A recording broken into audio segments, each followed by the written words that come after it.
Gustave Doré's 1873 engraving The New Zealander, a lonely traveller in centuries to come sits by an overgrown River Thames.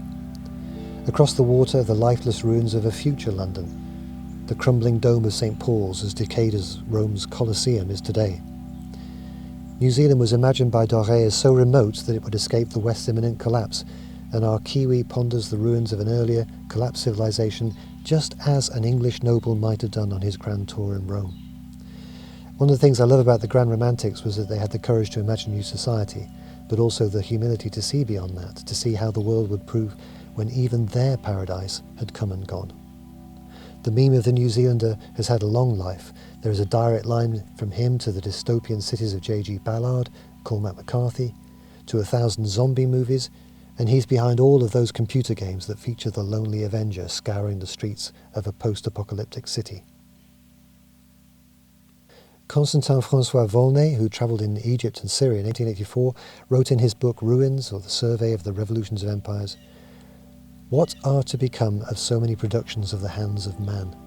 Where are those ramparts of Nineveh, those walls of Babylon, the palaces of Persepolis? Alas, I have beheld nothing but solitude and desertion.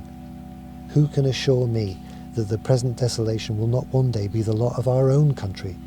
Who knows but hereafter some traveller, like myself, will sit down upon the banks of the Seine, or the Thames, or the Zuyder Zee, solitary, amid silent ruins, and weep a people extinct, and their greatness changed into an empty name." The Romantics thought our society would collapse from the emptiness of its values, or the inequalities in our economies. Even the imaginations of Shelley and Byron couldn't factor in a virus from a pangolin in the wet market of a provincial Chinese city.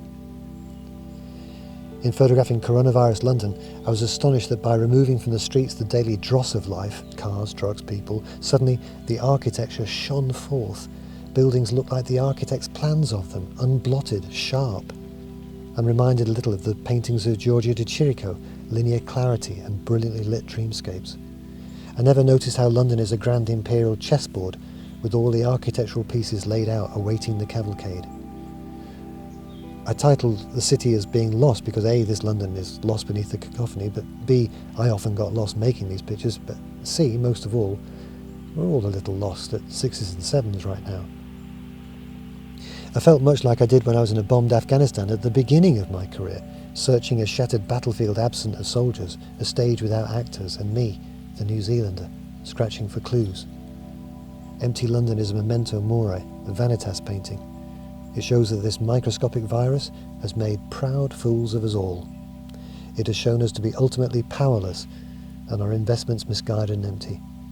All our dreams and schemes and the protections that insulate us from the world were found to be as tough as wet cardboard. Even the most comfortable of us is scrambling around the internet for toilet roll and PPE. Omniam vanitas. The only people I meet on my dawn trips are the bronze statues of the grandees of the British Empire, good morning, Your Grace, who stand slightly disappointed, looking down on the mess we've made of their inheritance. They look like Easter Island's Mai, left guarding the sacred groves of a religion no one follows. Everyone's gone to the rapture. London looks magnificent whilst looking as if it's been hit by a neutron bomb. I never imagined the apocalypse would be so quiet one would hear in Piccadilly the song of a blackbird.